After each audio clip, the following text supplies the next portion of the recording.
मेरी अंतरात्मा है मणिकर्णिका घाट, जहां से मुझे जीवन का एक नया ज्ञान प्राप्त हुआ।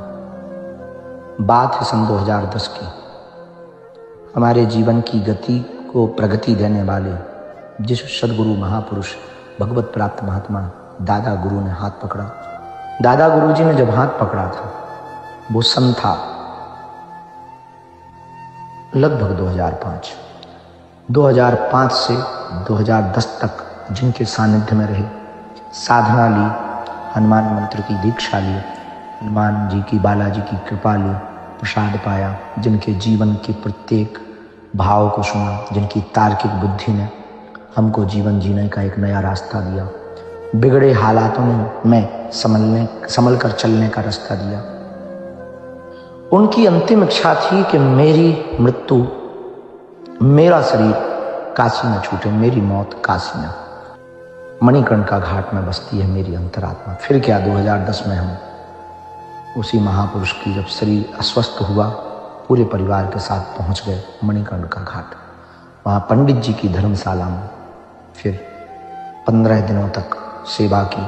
शरीर शिथिलता सिद्ध पुरुष का, जिसने हमारी बाह हनुमान जी से पकड़ाई थी, चरणों में जोड़ी थी, जिसने हमें संसार का ज्ञान दिया था, जिसने हमको गति भी दी और प्रगति भी दी, जिसने उत्तम से सर्वोत्तम बनाने का रास्ता बनाया था। मेरी अंतरात्मा में जो एनलाइटमेंट हुआ वो अभूतपूर्व था। और फिर इसके बाद पीछे मुड़ के नहीं देखा, चलता चला गया, चलता चला गया। उस महापुरुष की याद कभी जाती नहीं है। वो सिद्ध पुरुष और कोई नहीं, मेरे पिताजी के पिताजी दादा गुरु जी थे। और उनकी अंतिम इच्छा थी कि मैं मणिकर्णिका घाट पर अपनी देह को त्यागूं। और 2010 के पितृपक्ष की परमा को, यानी प्रतिमा को, उन्होंने प्रातःकाल 5:10 पर अपना शरीर त्यागा।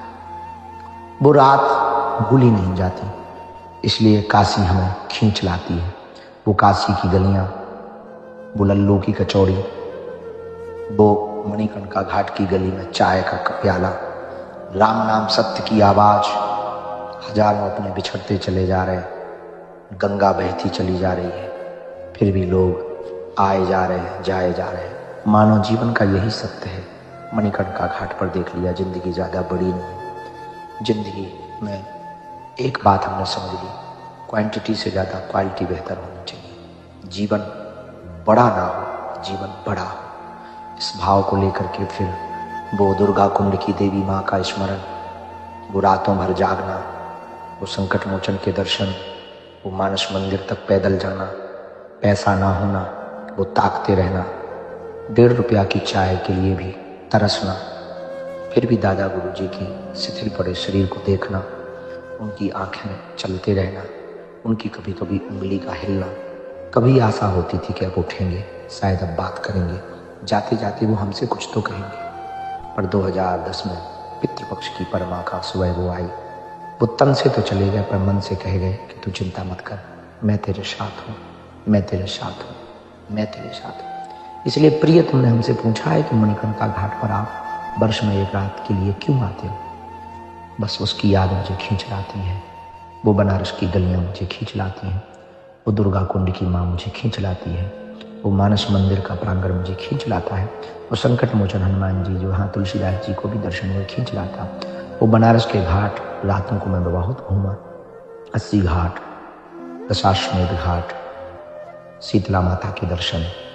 एक रात मुझे वहीं पर किसी सिद्ध पुरुष के दर्शन हुए, जिसने मुझे चाय पिलाई थी। वो कहा था, तुम देश में तो एक दिन बड़ा काम करेगा। उस महापुरुष की बात नहीं भूली, वो मसाने का धुना भूलती नहीं है। अजब है बनारस, धन्य है बनारस, गजब है बनारस, मेरी जान है बनारस, मेरा प्राण है बनारस, क्योंकि मेरी अंतरात्मा बसती है मणिकर्णिका।